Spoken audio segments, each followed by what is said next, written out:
E aí? Maravilha, beleza, obrigado. Vamos lá. Não sei se eu vou conseguir chegar aqui nessa cadeira aqui, meu olho.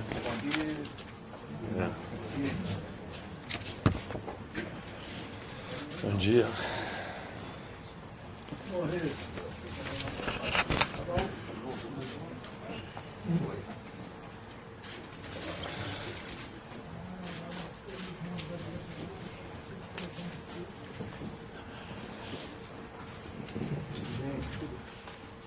Tudo bem por todo mundo? Podemos começar?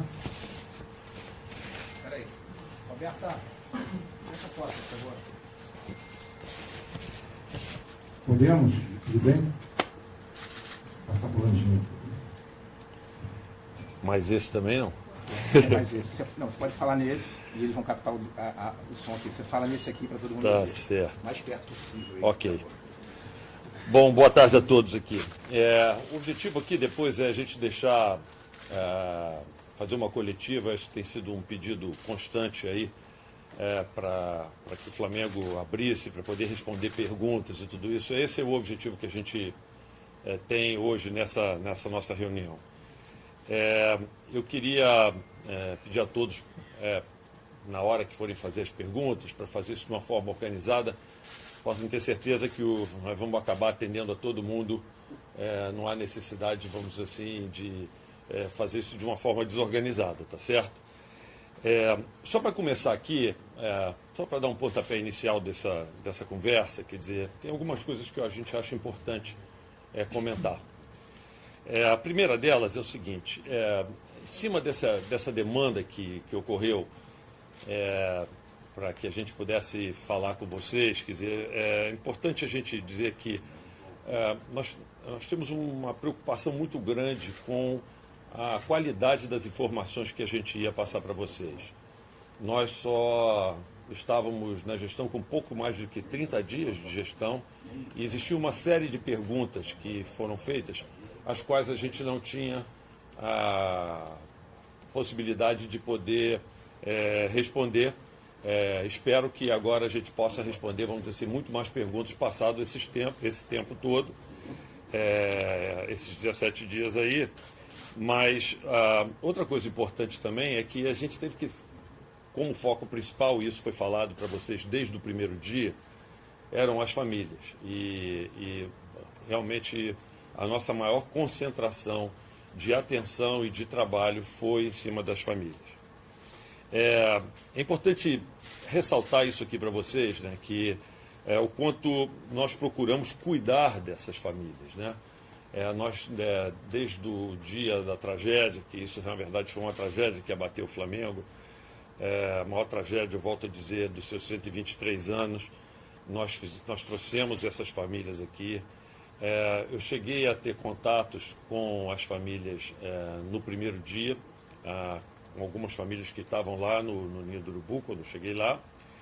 E também tive contato no dia subsequente, quando o Reinaldo fez na verdade, um pronunciamento do clube, e eu estava reunido com essas famílias, procurando conversar com todas aquelas famílias que estavam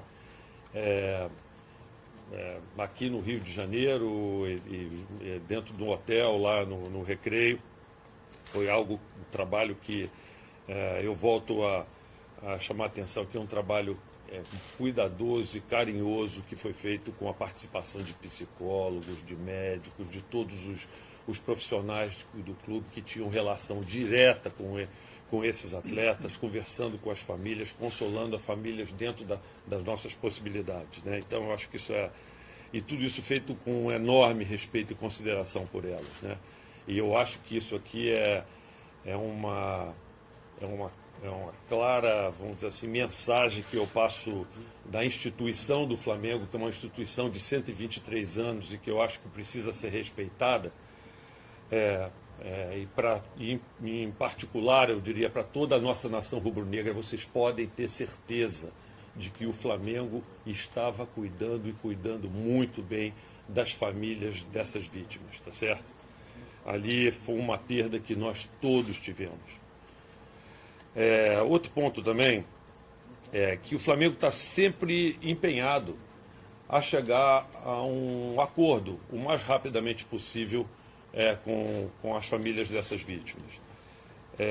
Isso pode parecer, em função de alguns movimentos que não têm ocorrido, mas é importante dizer o seguinte, e aí eu quero até agradecer mais uma vez assim, a iniciativa que teve na época do doutor Eduardo Gussen, que era do Ministério Público, que logo na segunda-feira colocou, vamos dizer assim, todas as autoridades juntas, presentes, para que a gente pudesse, vamos dizer assim, tentar conversar com todas. Franqueamos a ida ao centro de treinamento do Flamengo no dia seguinte e tal, e começamos uma série de conversas com o Ministério Público e com a Defensoria Pública, porque nós entendemos que é exatamente a Defensoria Pública que deveria, vamos dizer assim, assistir essas famílias, exatamente para evitar, vamos dizer assim, certas situações como as que a gente passou na última semana, né? A gente, mesmo não tendo chegado, vamos dizer assim, a um acordo, eu diria, naquele primeiro momento, e aí eu digo claramente que o Flamengo ele trabalhou sempre com o interesse de cuidar de cada família separadamente. A gente não teve em nenhum momento o objetivo de definir uma única, vamos dizer assim, indenização que fosse válida para todo mundo, porque a gente entende que a gente deve conversar com cada família e a gente não abre mão disso nesse processo de mediação, tá certo? Então, enquanto que a gente via todo mundo discutindo valores para pagar para uma família e tal, quer dizer, cada família, cada situação é uma situação distinta. E é isso que a gente reforçava em tudo que a gente procurava acertar junto com as autoridades, né? A gente, não tendo chegado a esse primeiro acordo, nós trouxemos de volta as famílias. Aí é bom que se diga que essa era a terceira vez que a gente já estava trazendo as famílias aqui. Trouxemos no dia dos acidentes, trouxemos no dia em que nós tivemos um jogo no Maracanã, em que nós convidamos essas famílias para virem ao Rio de Janeiro para poder participar do jogo, e tivemos um contato com essas famílias também lá. Trouxemos essa família mais uma vez e fizemos questão de que o primeiro contato com essas famílias não fosse feito por nós, fosse feito exatamente pela Defensoria Pública e pelo Ministério Público.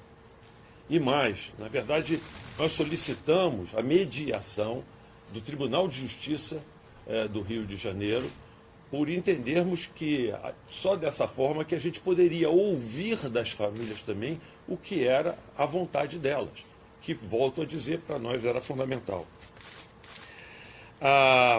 Então, eu quero dizer o seguinte, as pessoas falam e passam por uma série de discussões, de valores, e o que eu posso afirmar a vocês é que o clube tem colocado nas suas discussões vamos dizer assim, de indenização para essas famílias, e o que, na verdade, a gente sabe que uma vida não tem preço, a gente não consegue precificar o preço de uma vida. Uma vida não tem preço. Então, quer dizer, o que a gente pode, na verdade, indenizar é a dor, o sofrimento que essas famílias sofreram. E a gente não sei, eu sou engenheiro, eu não sei calcular isso, dentro do Flamengo a gente não sabe calcular isso, né? Mas na verdade nós contratamos um profissional que trabalha com isso para poder avaliar isso. E eu posso garantir a vocês que a orientação que o clube deu, tá certo, foi de envolver, vamos dizer assim, nesse processo de indenização, um valor em muito superior àquilo que é a decisão do Superior Tribunal de Justiça, que é a última questão em situações semelhantes, iguais a essa. Muito superior ao que a gente está falando, tá certo? E essa continua sendo a orientação. Agora, voltamos a dizer, o que a gente quer é que essa indenização ocorra de uma forma negociada com a família, buscando atender qual é o interesse de cada uma família, que pode ser distinto de uma para outra e deve ser distinto de uma para outra. E por fim, reforçar, vamos dizer assim, aquela mensagem, eu diria em especial, para toda a sociedade, mas eu acho que em especial para a torcida do Flamengo, para a nossa nação rubro-negra que está sofrendo aqui, que como nós perdeu, vamos dizer assim, 10 filhos, e dizer o seguinte: olha, vocês não têm razão nenhuma para não se orgulhar do trabalho que está sendo feito pelo clube, tá certo? Tudo que nós estamos fazendo é o melhor possível. E o trabalho que está sendo feito de atendimento dessas famílias, inclusive, eu volto a dizer, a gente tem prestado o atendimento a essas famílias no local onde elas moram. Nós estamos prestando atendimento psicológico, tudo isso nos locais onde elas moram. Então, esse é um recado muito claro que eu queria passar para toda a nação rubro-negra. Vocês não têm do que se preocupar. O Flamengo está agindo de acordo com a sua tradição nos últimos 123 anos do clube. Bom, acho que essa é a primeira mensagem. Acho que a gente poderia agora passar. Vou pedir para o Fernando organizar aí mais ou menos essas perguntas aí. Bom, vamos iniciar a pergunta. Ele já se candidatou aqui, depois eu passo para você e a gente vai encaminhando aí, tá? Muito bem, Gilson. Nós vamos fazer a pergunta. Eu só pediria aqui para que cada um que falasse, né, dissesse o nome e o veículo que ele pertence. Pois não. Boa tarde, presidente. Boa tarde a todos presentes. Sou da Rádio Tupi. Meu nome é Sérgio Guimarães. Nós estamos ao vivo no programa Bola e Jogo com Gilson Ricardo. Presidente, os números que foram, não sei se vazaram ou se não eram oficiais, o certo é que a sociedade tomou conhecimento de valores. E os valores apresentados pelo Flamengo tiveram X números. E pela Defensoria Pública, pela Justiça, Y números. O senhor acabou de dizer que as negociações foram feitas, houve uma aproximação individualmente com cada família. Eu posso lhe perguntar se os valores que foram anunciados não fazem parte da verdade do Clube de Regatas do Flamengo e os valores que foram apresentados pela Defensoria e pela Justiça são valores que realmente são verdadeiros. Por gentileza. Eu vou... Existe um aspecto aqui que é importante, é o seguinte: esse processo, ele corre em segredo. E independente disso, é importante que a gente não ficasse falando isso pelo impacto que isso pode ter, inclusive, na própria segurança das famílias. Falar de altos valores, levando em consideração aonde essas famílias moram, tudo isso, quer dizer, tem aspectos que eu acho que envolvem a própria segurança das famílias, né? O que eu posso dizer é que, da forma com que foram vazados, como essas informações saíram, a resposta é não. Não são aqueles valores que foram apresentados. E não vai ser isso, e a gente não vai poder, entendeu, se aprofundar muito. Agora, com relação ao Ministério Público, eu acho que é o Ministério Público que tem que informar. Paulo Renato, pelo TV Globo. Paulo Renato, TV Globo. O senhor falou da atenção às famílias, mas durante a semana algumas famílias reclamaram exatamente o contrário, da desatenção do Flamengo, por os diretores deixando a mesa de negociação. O senhor falou que existe um número base que é a jurisprudência, e queria saber o que está acontecendo então. O senhor disse que está tendo atenção e as famílias dizendo que há desatenção. Ótimo, obrigado.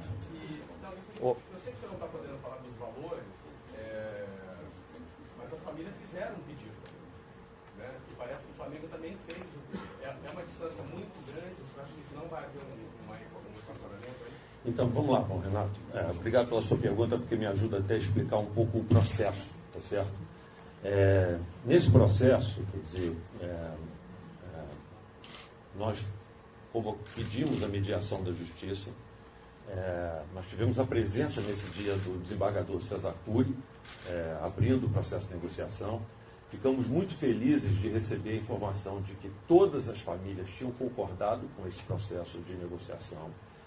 E houve um momento no qual eles pediram para conversar entre eles.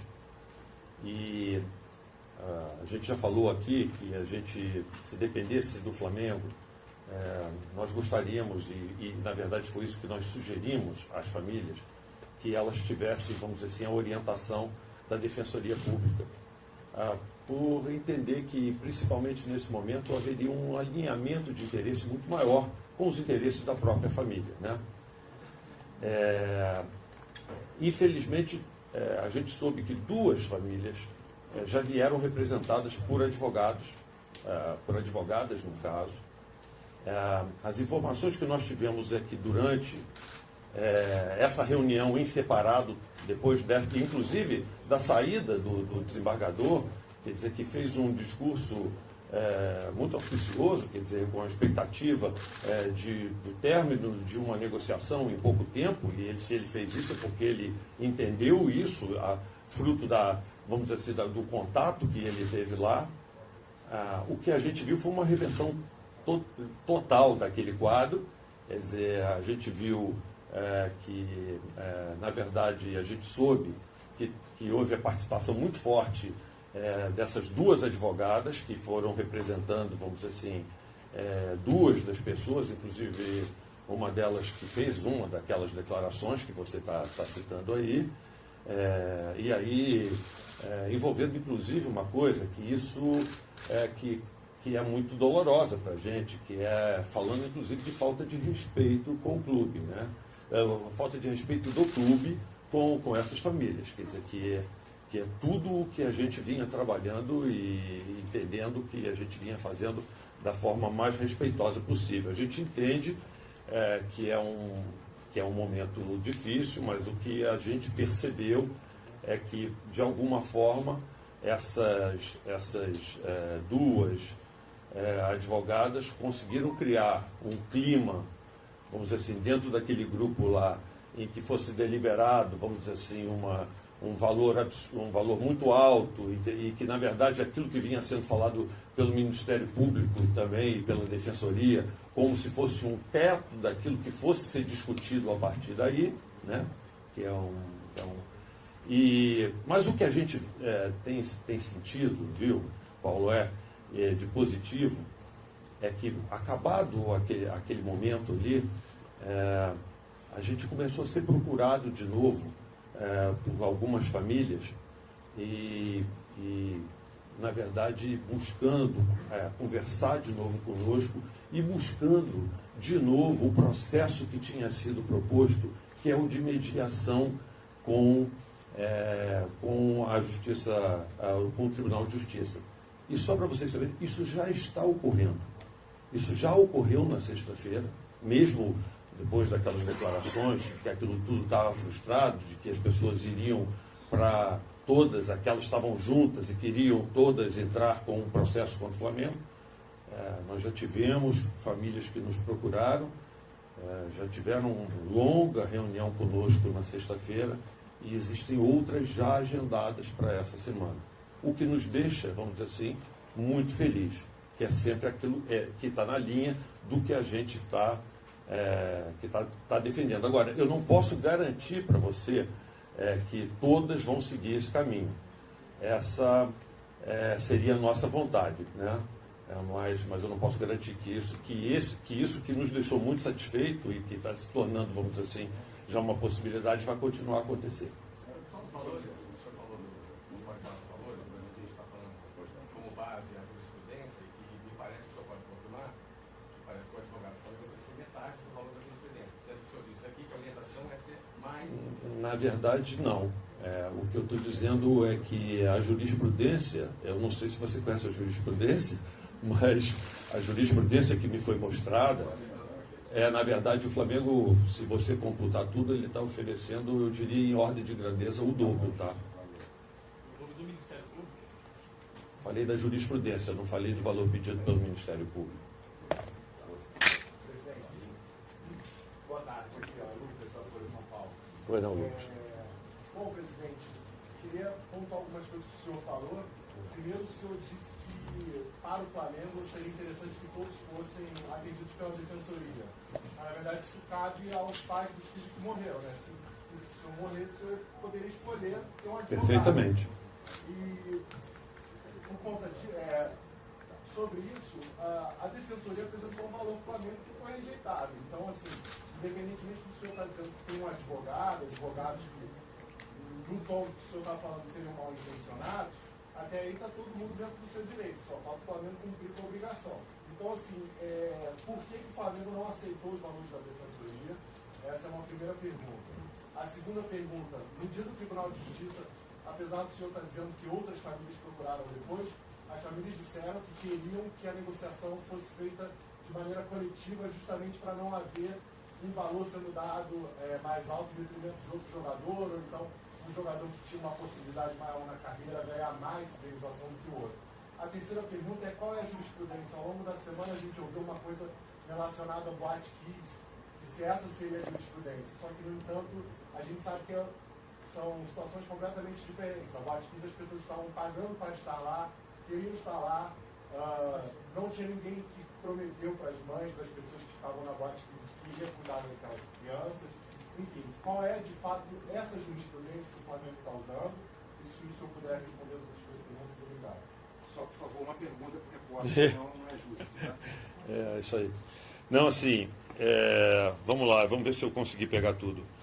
Se você está falando, eu não estou falando de jurisprudência, não foi nenhuma decisão judicial com relação a Boate Kids, não.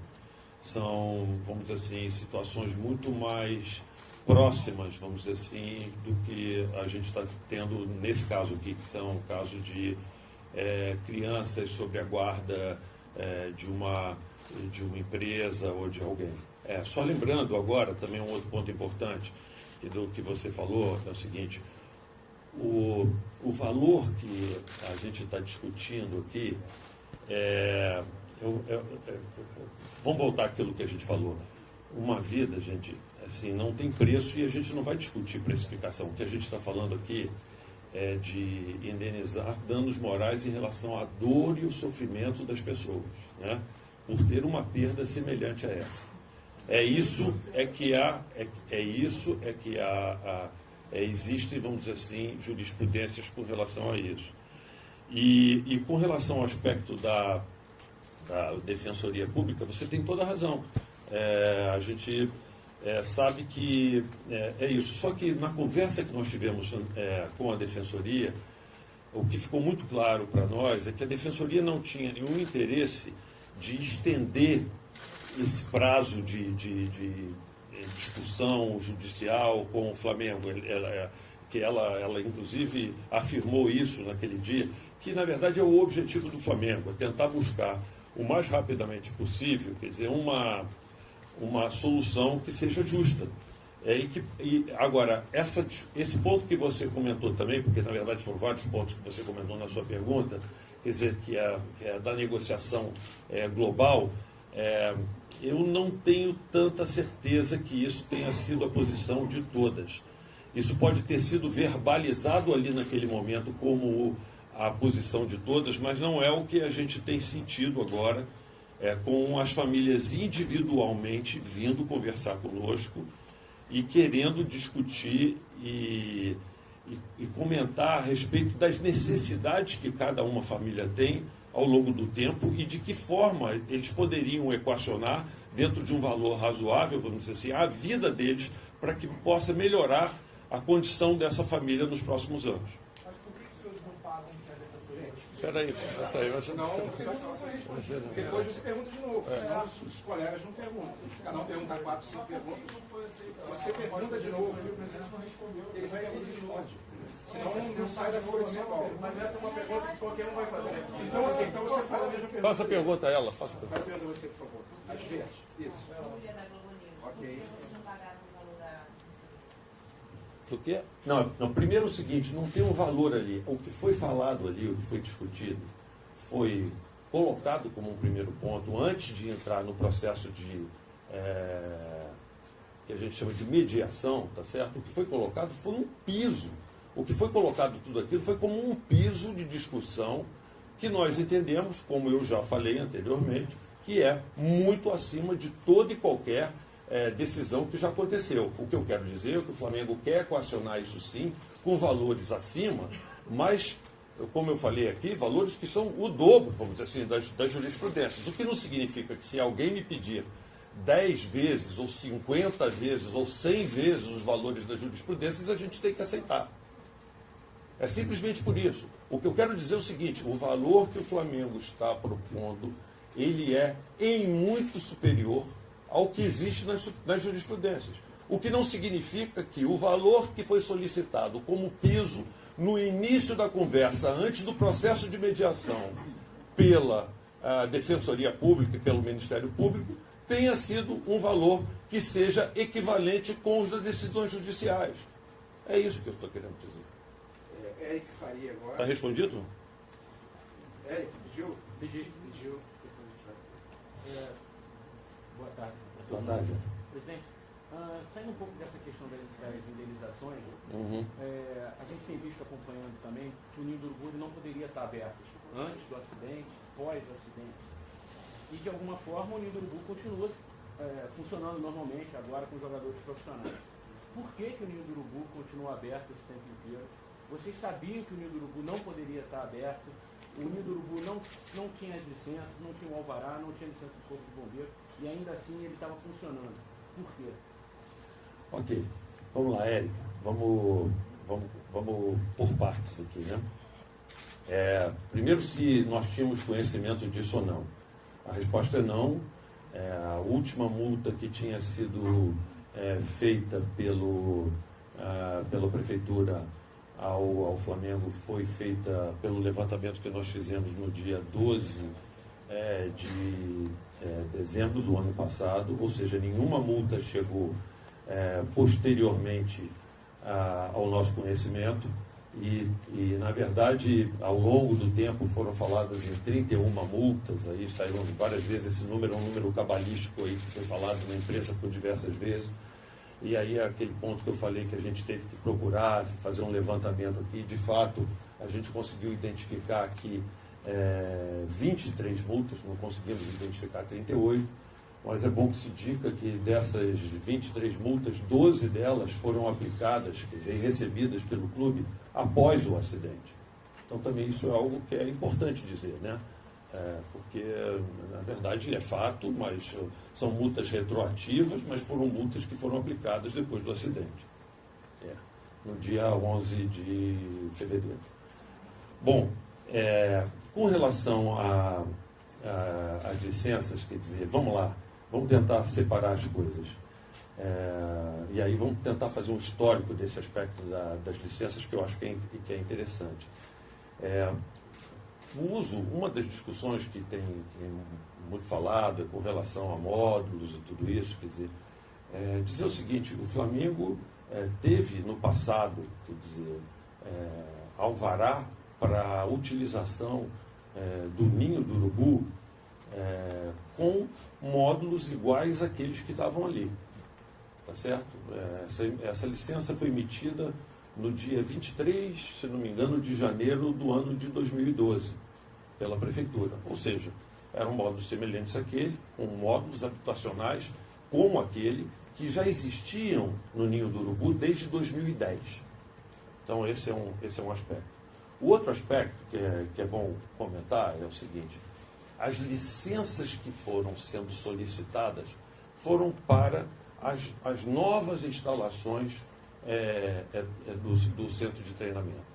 Então, quando o Flamengo foi, no passado, quer dizer, fazer a construção das suas instalações, ele foi solicitar as autorizações do bombeiro, e aí é isso que eu volto a dizer, a gente precisou fazer um levantamento detalhado disso aqui, e a gente verificou que isso foi feito meados de 2017, pouco depois de 2017, isso foi feito e quando foi levado para os bombeiros, quer dizer, o que a gente conseguiu apurar é que eles pediram que fosse feito o licenciamento naquele momento do primeiro centro de treinamento, do CT1, né? Que é o centro de treinamento 1, que era o que existia naquele momento. Não existia ainda o CT2, que começou a ser construído no final de 2017, início do ano de 2018. Então, todas aquelas discussões e autuações e tudo isso foram relativas ao CT1. Isso é toda uma explicação mais ampla para poder te dar. Agora, é importante, viu, Hélio, comentar o seguinte. No CT1, nesse CT1, isso foi, vamos dizer assim, acompanhado por diversas vezes, por exemplo, pelo Corpo de Bombeiros. Quer dizer, isso, a gente tem aqui um registro de diversas idas do Corpo de Bombeiro lá, nos quais o Corpo de Bombeiro fazia uma exigência, aí nós íamos lá e atendíamos aquela exigência. Depois fazia outro tipo de exigência, a exigência era atendida, e assim por diante, entendeu? Uma série de exigências foram feitas, contínuas, e foram sendo feitas, até que nós tivemos esse acidente, tudo isso. Parece que na última que o Corpo de Bombeiros esteve lá, viu-se que já existia, inclusive, um novo CT2, porque a orientação em 2017 do próprio Corpo de Bombeiros é que se fizesse por partes, até porque o CT2 era um projeto, mas esse licenciamento do Corpo de Bombeiros se estendeu por tanto tempo que quando se chegou para conseguir o licenciamento do primeiro, do CT1, já existia o CT2, e aí foi a solicitação para que se fizesse do CT2. Nós não tínhamos conhecimento disso tudo, né? Posso dizer o seguinte, corremos depois do acidente, como eu me comprometi, para a gente poder sanar todas as pendências e atender a todas as autoridades, e já protocolamos, junto ao Corpo de Bombeiros, o pedido de licença para o CT1 e o CT2. O projeto total dele, de todas as instalações do CT, já foi protocolado para licenciamento. Bom, Quer continuar? Não, tá bom. Não sei, depois se quiser mais alguma coisa, pergunta. É o nome e veículo. Manuel, do New York Times. Segundo a nossa propôs em 2015, o Flamengo tinha que ter um monitor para cada 10 crianças, né? Seriam 3 monitores. E parece que no momento do todo não havia nenhum monitor lá com as crianças. Por que isso? Bom, vamos lá. A gente também eu procurei saber disso, dessa informação. Você imagina como é que eu poderia responder essa sua pergunta se fosse, vamos dizer assim, a qualquer momento, logo no início, depois do que ocorreu, né? A gente procurou investigar e se eu estiver falando alguma besteira aqui, por favor, me interrompa, viu? O que existe, na verdade não existe nenhuma legislação a respeito disso, nenhuma orientação. O que existe existem recomendações de práticas, e aí muito focado no aspecto da educação, do acompanhamento. Essa orientação é voltada ao seguinte: para cada 10 crianças que você tiver sobre a sua guarda, assim, uma boa prática, não é uma norma, não é uma lei, não é uma obrigação. Uma boa prática seria você ter um monitor para ajudar a instruir essas pessoas. Isso para a gente não confundir o que é obrigação daquilo que vamos dizer assim, uma prática que você venha a aplicar na sua forma de conduzir o seu processo, tá? Bom, e especificamente em relação a isso, o que a gente tem para dizer é o seguinte: naquele momento, sim, existia um monitor escalado, como existe sempre, para poder ficar dentro daquele alojamento, acordado a noite inteira, tá certo? E se ele estava ou não estava, a gente não sabe dizer. Isso é um processo que está em andamento hoje, numa investigação da polícia. Isso faz parte do processo de investigação da polícia. Mas o maior clube do Brasil não vão adotar as boas práticas? Não é na prática, na hora de dormir, não confunda as coisas. A prática é na forma de atender as pessoas. Mas isso tem, se você for contar o número de profissionais que nós temos lá, e aí, quando você fala dessa forma, você fala de uma forma mais ampla. Eu vou dizer para você que no processo de educação de crianças, tá certo? Eu vou envolver pedagogos, eu vou envolver psicólogos, eu vou envolver outros tipos de pessoas que eu vou levar em consideração, que estão fazendo parte da equipe que está atendendo, sim, ao Flamengo. Agora, tudo isso, volto a dizer, nós chegamos aqui há 30 dias, nós vamos mergulhar em cima disso e vamos avaliar se essas práticas eram as melhores práticas e vamos modificar se nós entendemos que precisamos modificar. Boa tarde, Landim. Aqui é Alan Garcia, do Zona Rubro Negra, do canal. Eu tenho uma pergunta que foi junto com o Paparazzo Rubro Negro. A gente vê tamanha comoção e tamanha pressão para que isso realmente se resolva. A gente sabe que precificar vidas é praticamente impossível, porque só os pais estão sentindo a dor que realmente estão passando agora. De qualquer forma, quando se fala em jurisprudência, a gente aqui subentende que já tem desastres muito maiores, recentemente, inclusive, dos quais a pressão não é tão grande quanto está sendo para que o Flamengo venha exercer o direito de clube cidadão que é, enfim. A nossa pergunta fica referente ao seguinte, Landim. Com relação a isso, a gente sabe que é um marco negativo na história do clube, são 123 anos de história, mas a gente quer saber qual é a perspectiva que vocês têm de realmente conciliar e que a gente consiga virar essa página para que o clube possa realmente voltar a trilhar seus caminhos. Alan, deixa eu te dizer, a nossa, vou dividir entre expectativa e esperança, tá? A nossa esperança é que a gente consiga fazer isso o mais rapidamente possível com todas as famílias. Essa foi, vamos dizer assim, a nossa postura desde o primeiro momento. Eu não sei se essa deveria ser a nossa expectativa, dado que algumas famílias já constituíram advogados para poder, vamos dizer assim, judicializar essa questão contra o Flamengo, que é algo, como o colega ali falou, o Lucas falou ali, quer dizer, é um direito que a família tem. Ela pode buscar um advogado e entrar na justiça contra o Flamengo. É o que a gente gostaria? Não. Mas a gente não controla esse desejo. Então, assim, se você disser o seguinte, a nossa esperança era tentar resolver isso o mais rapidamente possível e a gente continua empenhado nesse sentido, tá certo? Agora, eu não posso te garantir isso, Lucas. Débora, ESPN.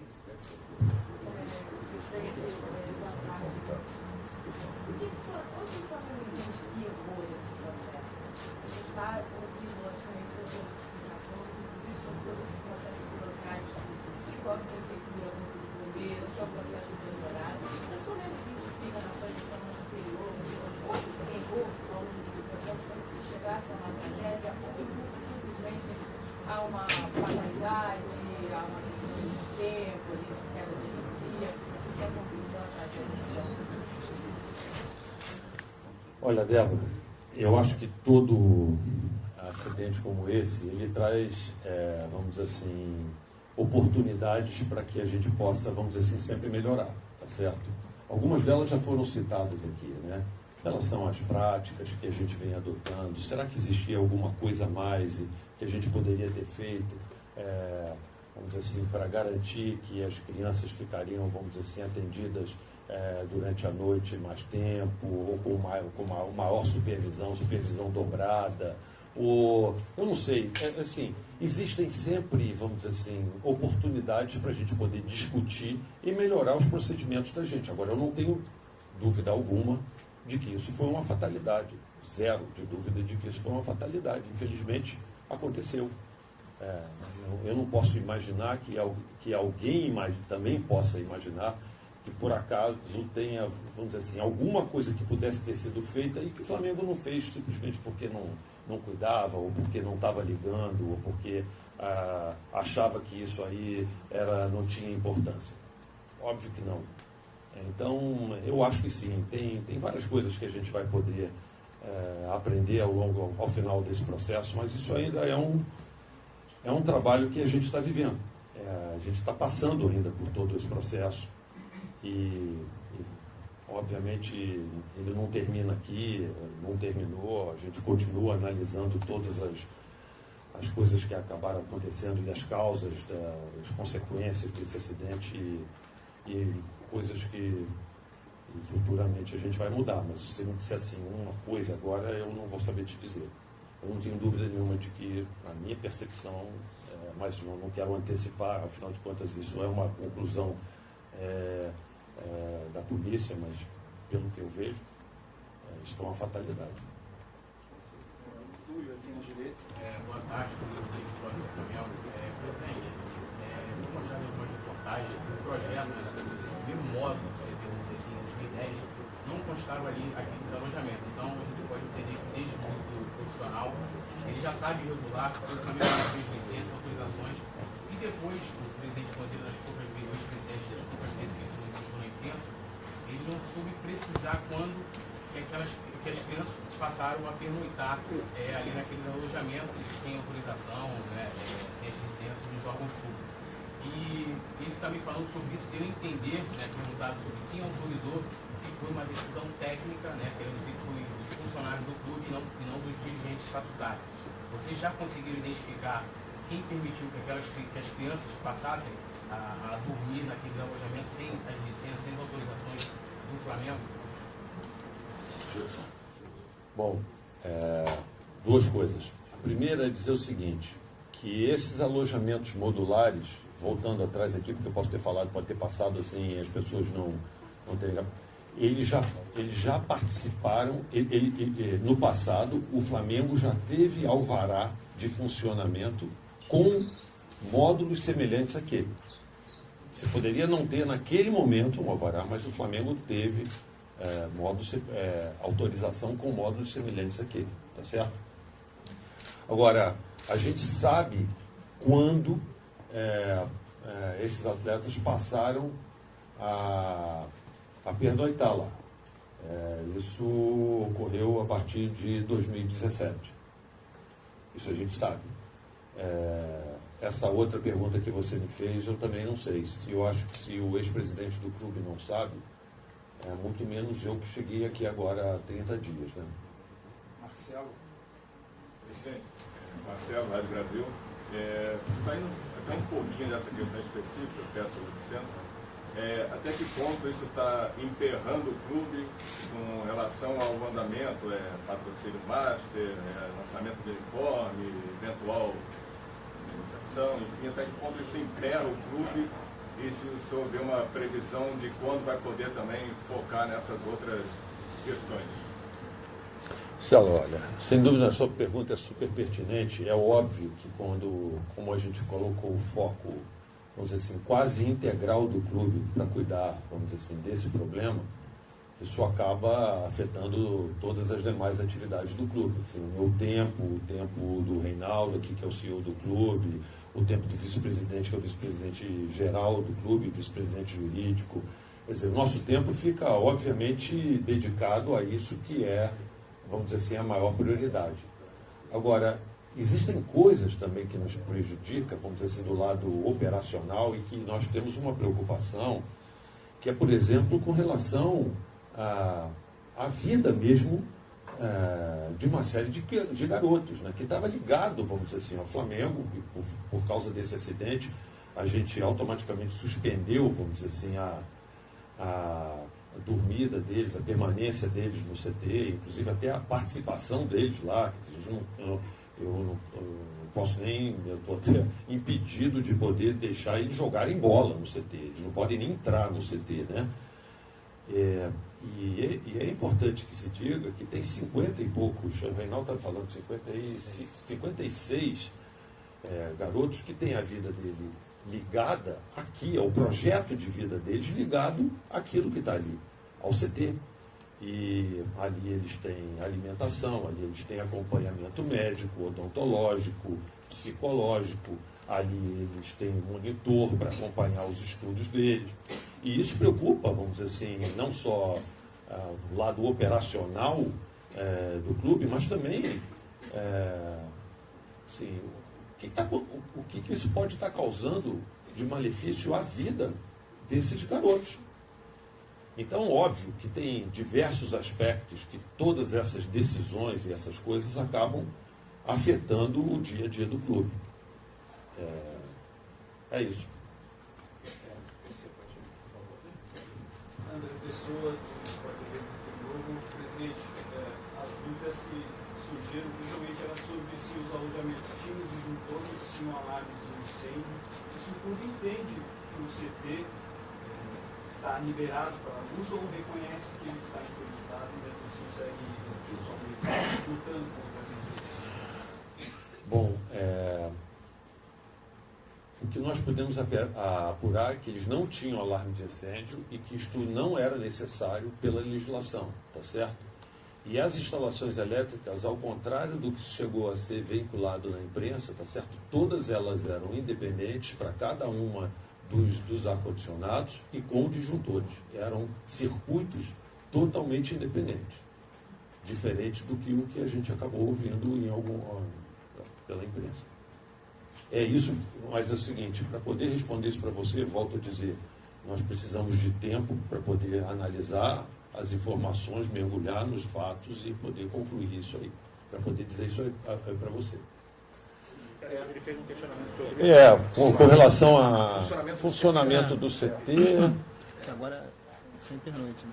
Se mesmo, até completando a pergunta que Não, sim. Hoje, assim, está fechado. Na verdade, hoje, quer dizer, eu acho que teve uma resposta até muito interessante do próprio prefeito do Rio de Janeiro, que foi perguntada a mesma coisa pela imprensa, quer dizer, quando ele estava abrindo, eu assisti essa entrevista dele, ele abrindo ali a Avenida Niemeyer, depois daquele processo todo que teve ali de recuperação da Avenida Niemeyer, né?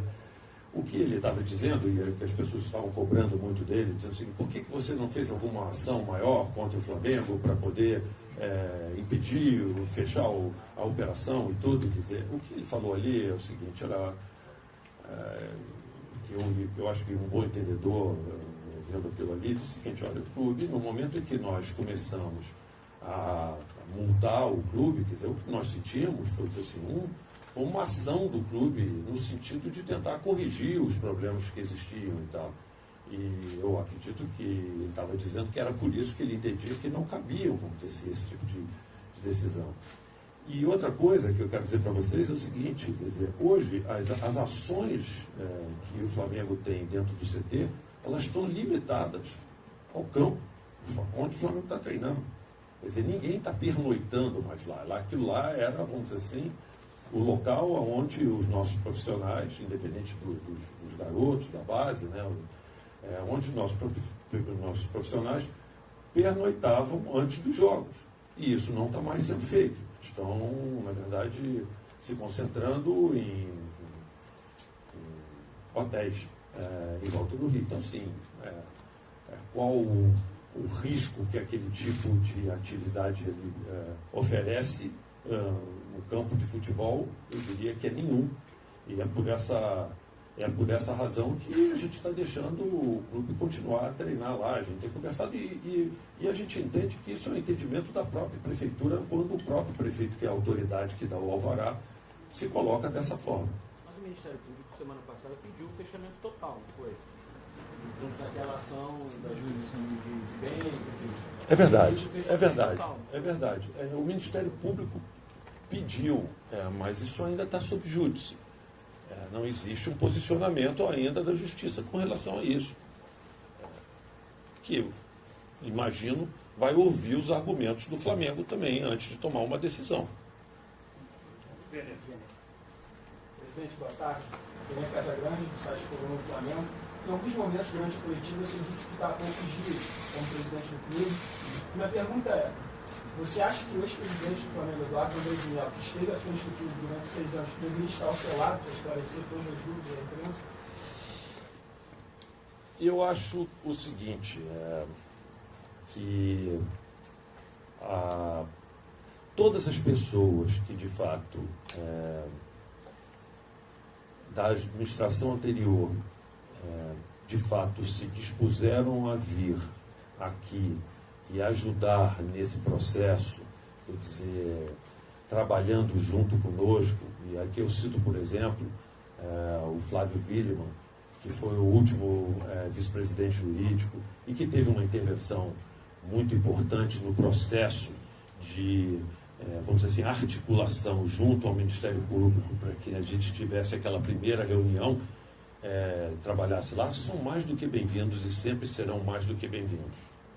É isso que eu posso dizer para vocês. Mas eles foram chamados? Na verdade, eu quero dizer para vocês o seguinte, volto a dizer, no momento que eu sentei na minha cadeira, tá certo? Eu entendo que a responsabilidade para tocar as coisas daqui para diante é minha, tá certo? Agora, eu estou dizendo para você da mesma forma que eu não estou deixando de contar com a colaboração de ninguém que de fato queira, vamos dizer assim, e se juntar a nós e nos ajudar e contribuir para, vamos dizer assim, os esclarecimentos e trabalhar naquilo que for importante. SBT. O presidente teve foto político do SBT. Eu conversei agora com uma procuradora do trabalho que estava nessa Câmara de Conciliação para saber exatamente essa questão das indenizações. E ela explicou que os 2 milhões de reais que foram propostos de indenização para cada família seriam realmente o piso, mas para que na negociação individual, durante a mediação, as famílias não tivessem valor abaixo em detrimento de outras, já que todos passaram pela mesma situação de perda de seus filhos. O senhor falou que esse valor tinha que ser um valor razoável, não disse quanto seria, mas que está até o dobro da jurisprudência. Só que a procuradora também disse que não há jurisprudência para esse caso específico, na história jurídica, né? Não há jurisprudência para o caso desse. Em que jurisprudência, que caso vocês estão se baseando para tentar aceitar um valor a ser pago para essas famílias? Quer botar aí? Eu não sei, eu acho que nesse ponto aqui, já que é um assunto tão específico a sua pergunta, tá certo? Eu vou pedir para que o advogado que está nos auxiliando, se ele puder nos ajudar aqui em alguma coisa, mas assim, vamos passar para ele aqui.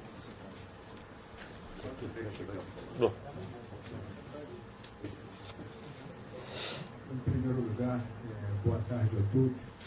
Agradeço a presença de todos. Eu vou apenas insistir. Meu nome é Álvaro Piquet. Álvaro Piquet. Álvaro Piquet.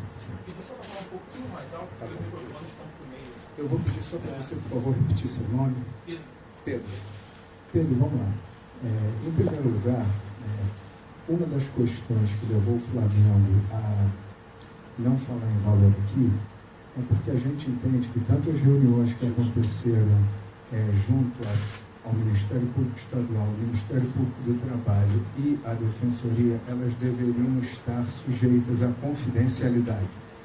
Essa é a primeira questão. E me surpreendo que você tenha conversado com uma procuradora e então sabido valores que teriam ou não sido discutidos lá.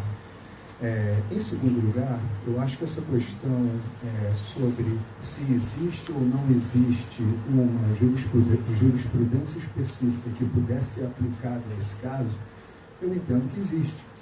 Infelizmente, uma tragédia como essa não é a primeira vez que acontece em situações similares, foi isso que o presidente Rodolfo Landim colocou, se aplicam parâmetros similares. Mas eu posso dar o meu testemunho aqui de que a indicação que desde o início do processo me foi passada de uma forma muito clara foi a seguinte: busquem as necessidades e os interesses específicos de cada uma dessas famílias e vamos fazer acordos em montantes superiores àqueles que a jurisprudência do STJ, que é a palavra final no Brasil sobre o assunto, determina em casos similares. Mas qual é o caso, por exemplo, um exemplo de jurisprudência, uma jurisprudência para esse caso? Em que outra parte da história do futebol brasileiro, crianças morreram sob vínculo de trabalho dentro das instalações de um clube de futebol? A primeira questão do vínculo de trabalho para crianças ela é discutível, porque existe uma forma específica de discussão que é o Profut, que é uma outra forma de avaliação disso. Essa é a primeira questão. A segunda é que existem diversos casos pelo Brasil afora de crianças que efetivamente faleceram dentro de clubes. Assim, não existe uma específica, existe até uma jurisprudência que foi discutida sobre o caso de um menino que faleceu numa escolinha de futebol e que o STJ se manifestou sobre ele. Mas é o que nós estamos dizendo, nós estamos pegando os parâmetros de balizamento de indenizações e levando isso para um outro patamar. Qual é esse patamar? Nós não vamos discutir por questões de sigilo, respeito às famílias e respeito à segurança dessas famílias nesse episódio. Paulo Renato, gente, É, a gente obrigado, vai daqui a obrigado. pouco botar mais 2 perguntas para a gente poder encerrar. Tá? Paulo Renato agora. Pois é, olha só. Eu gostaria também, se for. Pois é. Então, peraí, vamos fazer o seguinte. Escreve quem são. 1, 2, 3, 4, 5, 6, 7 pessoas, tá bom? Para todo mundo ser atendido. Legal? Paulo Renato, então. Não, eu queria que seja nesse ponto, porque assim, apesar do senhor dizer que a necessidade de sigilo, os números têm saído. E aí eu queria saber qual é a posição do Flamengo quanto os valores oferecidos do Flamengo são muito menores do que aqueles que a família espera. E de um outro lado, o Flamengo, por exemplo, tem que atender as necessidades das famílias. E é difícil precificar a morte de uma criança, a morte de qualquer um. Quando as famílias falam em valores, aí quando vocês alegam o sigilo, fica difícil entender o que o Flamengo realmente está fazendo por essas famílias. Está perguntando para você. Paulo Renato. Paulo, é o seguinte, eu vou de novo insistir. A questão do sigilo, e eu acho que essa questão da segurança das famílias, porque sempre foi desde o início a vontade do clube preservar as famílias, é o que vai guiar essa conversa, essa resposta. Eu também posso te dizer que as informações públicas que têm sido veiculadas em relação a isso, elas não são uma exata realidade do que aconteceu. Desde o início, o Flamengo propôs valores que eram diferenciados por famílias. E apenas para te dar um exemplo, fomos nós, como clube e instituição, que sugerimos que os acordos contemplassem também irmãos e avós, coisa que não estava prevista no acordo inicial. Mas é o que eu estou dizendo a você, a gente tem que ter aqui uma responsabilidade com essas famílias. E é por isso que a gente não vai discutir valores. Eu só posso te dizer, confirmando o que o presidente disse, que as propostas que têm sido apresentadas, elas são substancialmente mais altas do que aquelas que a jurisprudência do STJ determina. E eu acho e peço que cada um aqui respeite a privacidade dessas famílias em relação a isso. Tentativa por acordo coletivo, continua negociando? Se a tentativa for por acordo coletivo, Se as famílias estiverem juntas, não for mais individual. nós vamos continuar negociando e prontos para recebê-los e conversar e entender as necessidades de cada um a qualquer momento que elas queiram conversar com a gente, seja pessoalmente, seja através da defensoria, seja através dos advogados que eles constituíram. Nós estamos aqui para conversar com eles. A folha lá, por favor. Então, o Lucas lá de novo. O advogado, doutor, por favor. Na verdade, a pergunta é na linha do colega da SBT e na linha do colega da Globo. Está muito difícil para a gente entender que jurisprudência é essa, porque o senhor falou de uma escolinha de futebol, mas não é o caso, né? Poderia ter ali um próximo Paquetá, poderia ter ali um próximo goleiro da seleção. A gente não sabe exatamente que jurisprudência é essa que os senhores estão mencionando. A gente não quer saber valores, já que o senhor está lembrando os valores que saíram na imprensa. O senhor pode dizer exatamente que jurisprudência é essa, porque está muito complicado de entender. Se eu puder dar um exemplo, por exemplo. Veja, eu vou colocar isso mais uma vez assim. Todo caso que envolve um acidente, ele tem um grau de subjetividade muito grande, né? Cai um avião, ou então alguém é atropelado. São casos onde não existe uma fórmula matemática para se definir valores. E justamente por isso é que a gente conversa individualmente com cada família e tem tentado conversar individualmente com cada família, buscando uma solução para aquela família. Então, você me pediu eventuais exemplos que nós pudéssemos dar. Uma família, por exemplo, pode querer que o Flamengo arque com os estudos de um outro filho, de um irmão que sobreviveu. Uma família pode querer, por exemplo, que o Flamengo dê uma casa para compensar o que aconteceu. Tudo isso o clube está absolutamente disposto a fazer. Então, assim, a gente ficar insistindo no ponto de que qual foi a jurisprudência específica, nós estamos falando sobre um conjunto de decisões judiciais que o STJ teve nos últimos anos e que efetivamente nós estudamos para poder conversar e balizar os valores para acima disso, contemplando as famílias com indenizações superiores àquelas que são padrão. Essa foi a preocupação do clube, essa foi a expressa indicação que o presidente Rodolfo Landim me passou. Obrigado. Vamos lá. Marcelo Baltar, do Esporte. Eu só queria que você entrasse um pouquinho mais nesse detalhe desse novo contato na sexta-feira das famílias. Quantas famílias entraram no contato? Marcelo, é o seguinte, lembra do que a gente falou do sigilo e para preservar essa família? Eu vou lhe dar minha palavra de honra que isso aconteceu, tá certo? E que foi uma longa reunião que a gente teve aqui com essa família, e vou lhe dar a minha palavra que tem outras marcadas também.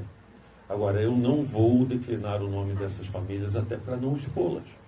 Volto a dizer o que o nosso advogado comentou, que isso tudo corre em segredo, e posso garantir a vocês que essa conversa não foi só conosco, foi com a presença de mediador.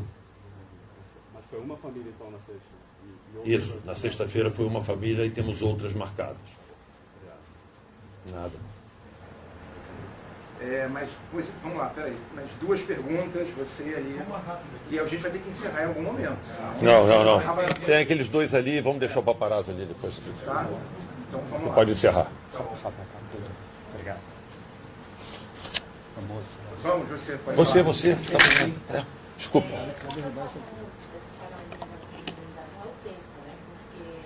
Ficar esperando para fazer um mês. Então, você falou o mais rápido possível. Vocês têm um tempo limite para tentar resolver isso? O desembargador falou 2 meses no máximo. Durante esse tempo, está sendo dado algum auxílio financeiro? Tá. Então, ótima pergunta. Eles podem receber mensalidade até que saia Isso. Eles estão recebendo R$5.000 por mês. Agora, o tempo, eu vou dizer para você qual foi a expectativa, vou reproduzir o que foi a expectativa do próprio desembargador, que foi de 2 meses no máximo, que é o que a gente espera, é o que a gente gostaria, é de tentar resolver, como eu falei, o mais rapidamente possível para todas as pessoas. Então, você está dando 5 mil por mês, cada família. Isso. Presidente, eu queria que talvez o advogado pudesse explicar melhor a questão do seguro de vida, né? Eles tinham seguro de vida? Tinham, isso eu sei. Como isso é resolvido? Parte vem do seguro de vida, parte vem do clube? Não, essa discussão, isso é independente. No seguro de vida, é o seguro que está estabelecido na Lei Pelé. A gente não vai falar valor, porque a gente não está falando valor, mas eu posso garantir para vocês que não é nenhum valor muito significativo, porque ele é um múltiplo, vamos dizer assim, da bolsa que eles vinham tendo, e não é nada assim tão grande, mas é o que está estabelecido na lei, e obviamente o Flamengo estava cumprindo a lei. O que vai ser mais significativo para ele, sem dúvida nenhuma, vai ser essa indenização quando nós conseguimos chegar a bom termo com eles. Quer fazer uma pergunta ali, a última, tá? Do lado do Maurício CNT. O senhor não acha que houve um erro do Flamengo ao não mandar um número maior de representantes lá no Tribunal de Justiça, porque tudo isso que está sendo falado aqui fosse falado na hora lá? Eu acredito que não. Mas até por causa dos problemas todos que a gente comentou aqui. Eu estou derrubando o microfone da ESPN Brasil toda hora, desculpa, mas assim, não é por mal, não. Quer falar? Você que esteve lá. Opa, pode passar. Tudo bem, Maurício? Bom, eu compareci lá nesse dia e o propósito dessa reunião, o desembargador César Coelho tinha me comentado que era uma reunião de instalação da mediação. O que é uma reunião de instalação da mediação? Ele queria explicar para as famílias o que é o processo de mediação, que é uma coisa voluntária, as pessoas podem participar ou não, e explicar como funciona ali o Tribunal de Justiça, o serviço que o Tribunal de Justiça coloca à disposição da sociedade. Então, ele deu praticamente uma aula. A gente ficou lá, pelo menos eu fiquei lá umas 2 horas e 15 minutos. E o Flamengo foi nesse propósito de, então, fazer a reunião de instalação. Eu fui representando o Flamengo, e junto teve o preposto do Flamengo, que é o Bernardo Ascioli, e 3 advogados. Acontece que a gente não tem controle absoluto sobre as coisas, todas as coisas. Então, as famílias pediram que, então, não ficasse só na reunião de pré-mediação. Todos eles concordaram, então, em fazer a mediação, mas pediram um obséquio, até porque eles são famílias de fora do Rio de Janeiro, que a primeira reunião de mediação propriamente dita, de conversa, já de negociação, com mediadores e tal, fosse feita naquele mesmo dia. Então, nesse momento, o desembargador Cury, depois de 2 horas e meia, saiu, e eu saí junto com ele, para que a equipe de advogados e a equipe do Flamengo, o diretor do Flamengo, pudesse começar essas conversas naquele momento. Efetivamente, se a gente soubesse que ia ter essa reunião, primeira reunião de mediação, junto com várias famílias, e que já ia começar a conversação, seria bom. Seria bom que tivesse mais pessoas da equipe de advogados. Teve pessoas que se colocaram à disposição até para representar o Flamengo. O presidente Hélio Ferraz, o ex-presidente Hélio Ferraz, se colocou à disposição para estar presente, porque ele é uma pessoa experiente em mediação. Mas a gente não tinha esse roteiro, então, assim, a partir de agora, a gente vai ter que ter um pouco mais de gente lá, porque se avançar a questão, são 10 famílias, né? São 13 famílias, na verdade, as 10 que perderam seus filhos e os 3 que se acidentaram, e é importante que haja uma conversa individual, sem prejuízo de que haja uma coletiva. Então, a equipe vai ser reforçada exatamente para que a gente já tinha essa previsão, mas a gente não sabia que naquele primeiro dia já ia ter, e acho que foi importante ter, porque foi um pedido das famílias e é sempre negociado. Tudo ali é negociado. Então foi negociado que fosse ter a primeira, a gente sabia que a gente estava um pouco desfalcado e a gente agora vai melhorar. Tá bom? Você não vai falar as palavras. O presidente vai falar uma última palavra aqui e a gente encerra a coletiva, tá? Por favor. Bom, então, pessoal, obrigado aí pela presença de todos. Eu acho que foi uma oportunidade aqui para a gente poder esclarecer, inclusive, Débora, é um problema sério aqui. Pode deixar, né? Acho que foi uma oportunidade, vamos dizer assim, para a gente poder responder essas perguntas, inclusive algumas focadas mais no acidente propriamente dito, que nós não teríamos a menor condição de responder se fosse feito anteriormente. E eu gostaria só de ressaltar aquela mensagem, eu acho que para os sócios do clube, em especial para a sociedade como um todo, mas em especial para os sócios e para a torcida do Flamengo, que eles podem estar certos de que muito trabalho está sendo feito aqui, que o nosso objetivo é tentar resolver esse problema o mais rapidamente possível e que eles não têm motivo nenhum para não ter orgulho de todo o trabalho que está sendo feito aqui no Flamengo, porque o que nós estamos fazendo e buscando resolver esse problema o mais rapidamente possível é sem precedente, é sem precedente na história do nosso país, tá certo? O que nós estamos propondo nos fazer aqui, eu não houve em nenhuma outra situação como essa no país. E é isso.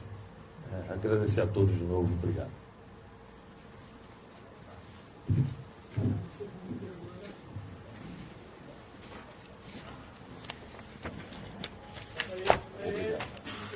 Olha para vocês.